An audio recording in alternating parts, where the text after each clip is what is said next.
This is one of those things that I do, it takes some time off of drawing, go on a little vacation or something, and then, you got to get back into the groove. So you sit down at your drawing table and you don't feel like working on the pages that you left behind. So you just do a little warm up or start playing around, try to put a foot in one corner and put a foot in the other corner to see how it all matches up.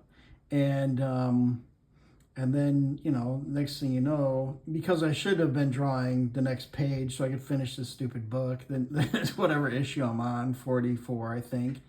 But instead you do a cover that, to be honest, I mean, it's kind of generic. And I don't know, I feel like I do these every time I'm about to finish up an issue. And instead of finishing up an issue, I just decide to, let's see what this turns into. And then it turns into something. But then you're like, yeah, but there's weaknesses in it, and man, I really should have been working on those pages instead. I actually did this one twice. I had this one right here, and I was trying to do the Youngblood logo, and I was trying to, I don't understand. When you look at the Youngblood book, I don't understand where all those lines go with the title.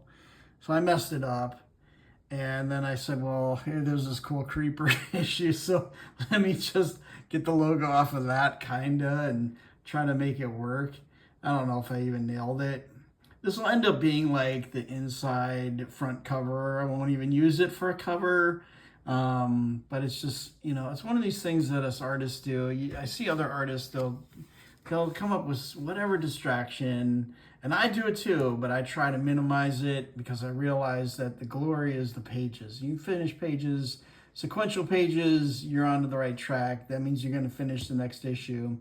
But they do this thing where they come up with whatever distraction, rework something, because sometimes you get nervous about drawing on those pages, like it's a lot of work to do sequential pages. So anyway, just in here in the studio and thinking this thing out, and I do like this, but again, it'll probably end up being the inside front cover. All right, well, that's it. Later.